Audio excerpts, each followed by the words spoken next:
Just to reiterate, this is a teacher leader program, and this is through an AFT grant. And who I'm sitting with right now is Chris Milner, who's one of our teacher leaders this year. My name's Gary Hoffman. I'm one of the facilitators. And Chris, could you just say what school you're at and how long you've been teaching for? Yeah, I'm at Birch Hill Elementary. I am the general music teacher there. I teach general music, chorus, and band, and I've been there. This is my second year in the district. Now, Chris, what are your thoughts about the teacher leader program this year? What any initial impressions? You've been with us for about 4 or 5 months now. I think I was looking for a way this year to become more involved in the union in general, and I think I was, a colleague that also is in the program with me. I suggested it, and it's something that I'm glad I did. I think that it's a way. Many of the teachers in the district, we have concerns about things that happen, whether it be concerns with an issue that's happening in the district or things that we feel strongly about. And I think that you hear a lot of people talking about these things, but I really wanted to take action. I think this is a really good way to look at some solutions and find a way to solve some of these issues we might have and kind of discuss things and really talk about it, not only with each other, with teachers, but also with people such as school board members or local politicians, and try to find a way to come to a common ground on some of these things. Now, we've spoken with about a dozen policymakers today. Which one can you think of as particularly was useful for you, and or is really informative, or anyone remember in particular? There's a few. I think just in general, being able to talk to school board members, for me being new district, I don't know, kind of getting the lay of the land and knowing who's who in the school board, and kind of getting an opportunity to meet those people and kind of hearing where they're coming from, and kind of just an opportunity to get to know these policymakers and who they are, I think was really a big eye-opener for me. So I also think you get to hear some of these policymakers when they come in. It's kind of a different situation for them, where they're coming into us. We're asking them to come in, so we want to hear what they have to say. It's different than hearing them talk at a meeting, and kind of get to hear them on a more personal level. One other policymaker, you have to remind me of his name, but the gentleman who came in last time. Steve Marchand. Steve Marchand, who was the mayor of Portsmouth. Yeah, running for governor, yes. Yep. And I thought that he had a lot of really good ideas. He seems very involved with local business and things like that. And I think talking about really listened to us and just had a lot of really good ideas. And I think one thing he talked about was kind of he talked a lot about dealing across the aisle with different politicians and talking about how to come to a common ground and thing, which is something that really speaks to me. So I thought that was interesting to hear from him, and he really supported a lot of what we were saying. So. Yeah, being someone who's looking to run for governor, he one of the things he said was we need young families to move to New Hampshire, and he said the way you get young families here is have good, strong public schools, and we have a demographic problem in New Hampshire. We're the second oldest state in the union, and if we don't attract those young families, New Hampshire's going to have a lot of trouble. Now, you are doing a project this year. Yep. You want to give us a little sneak peek on it? Yeah, so being a music teacher, I deal a lot with extracurricular and before and after school activities. At the elementary level, it's difficult sometimes to get participation from some of our students that maybe come from a lower economic background or ESL parents, a lot of barriers for some of those students. And I've noticed that as our demographic, our different changes, and there's an increase in kind of those students that maybe come from working class families, there's a lot of things keeping them from being involved in these programs, whether it's lack of transportation, lack of funds. There's an article I found online that cites a study at Brown University that talks about how the gap is spreading between there's more participation from students at the middle and upper class levels, and there's becoming less participation from students that come from lower poverty levels. So I think looking at some of the things done to increase participation in extracurriculars, I think a lot of the programs in this district depend on that, whether it be band program, things like, I know at my school we do Battle of the Books, but those various programs have a lot of after-school participation. So I think looking at how we can increase participation, particularly I'm looking just from an elementary background because that's where I'm coming from, but across the district, how we can increase participation and what can be done to broaden that, kind of bring that gap in a little bit between the students and different demographics. That's fascinating. Now, you're going to be presenting your findings May 20th along with the rest of our teacher leaders. So those of you in Facebook land, if interested in learning more about Chris's project, come to Nashua North on May 20th. We're going to begin our presentations at 10 a.m. and it is open to the public.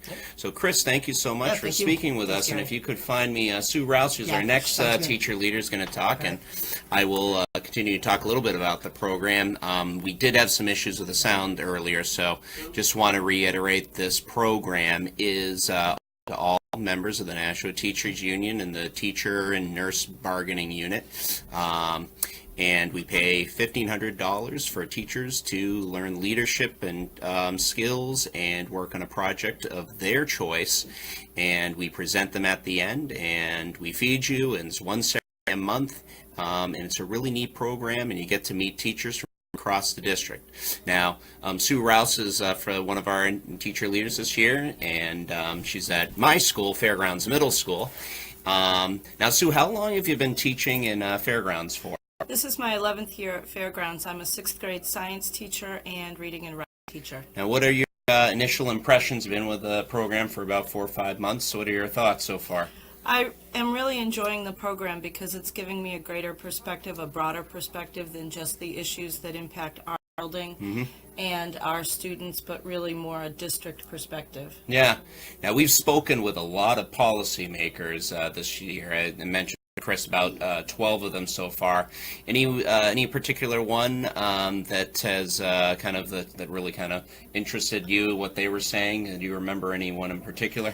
Well, actually, today's speaker, Mike Frederickson, impressed me, and the reason I was so interested to hear what he has to say is because we've had so many changes in our central office leadership, and I didn't feel that I really had a good idea about what the leadership, the direction they were going in, or what was important to them. And Mike definitely put across the idea that he's an advocate for teachers and for our students. So that was great to have him come and talk to us.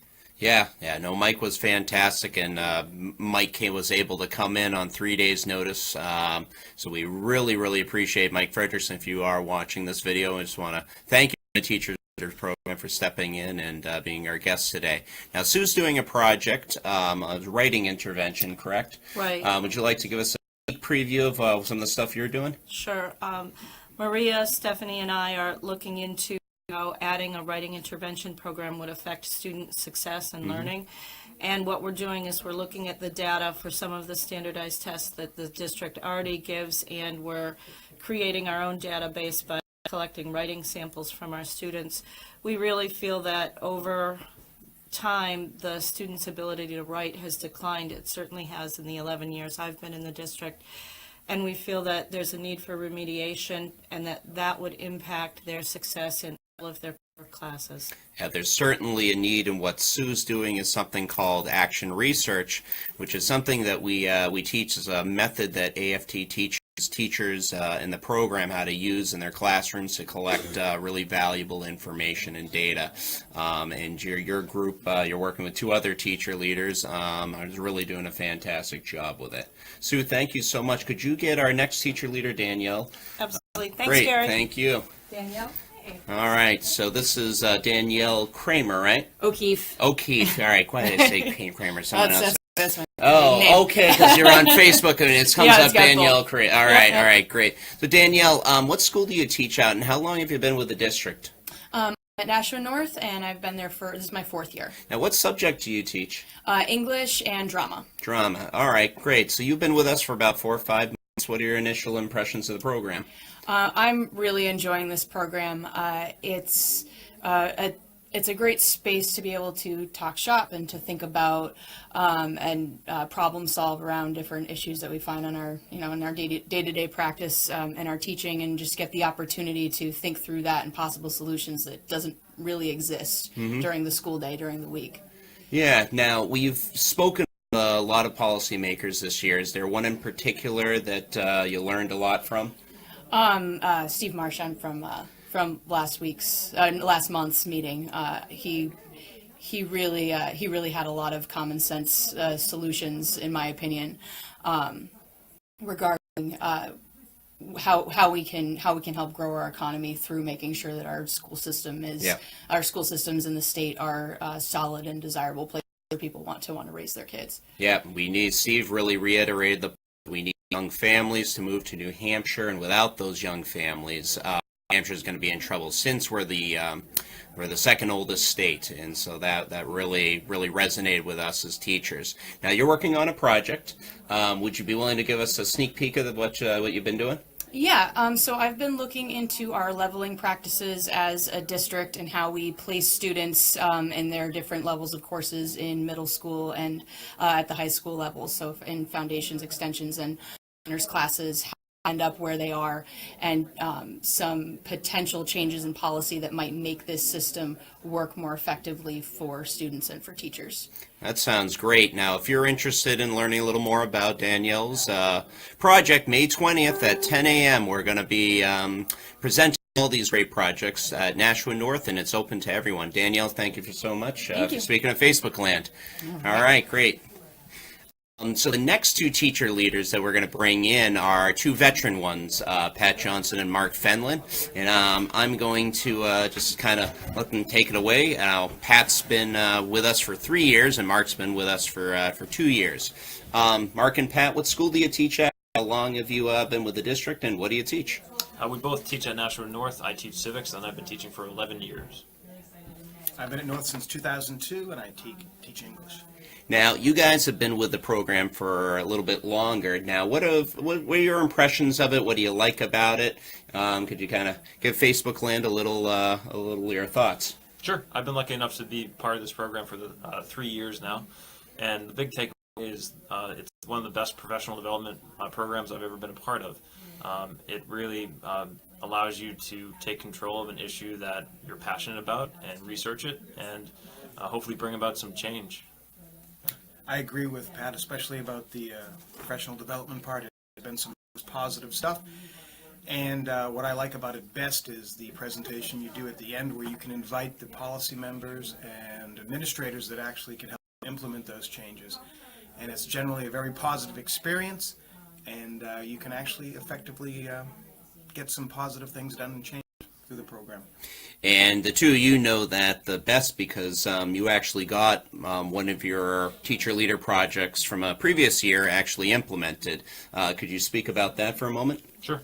For the past couple years, I have focused on team teaching, Mark teaching English, myself teaching civics, having a combined humanities course, which historically Nashua North has had, and then due to administrative changeover and scheduling issues with X2, we've gone away from it, we've drifted away from it, but it's still something that everybody likes, everybody wants to do. We weren't doing it, so we did the research and compiled the data points and presented to our building principal, as well as some members from central office, and they agreed that this should be a focus of at both North and South. Yeah, now you guys have had an opportunity to see a lot of policymakers through your experience of the teacher leader program. Is there any one in particular that you really remember that had some important things to say, and why do you think that? Anybody you remember?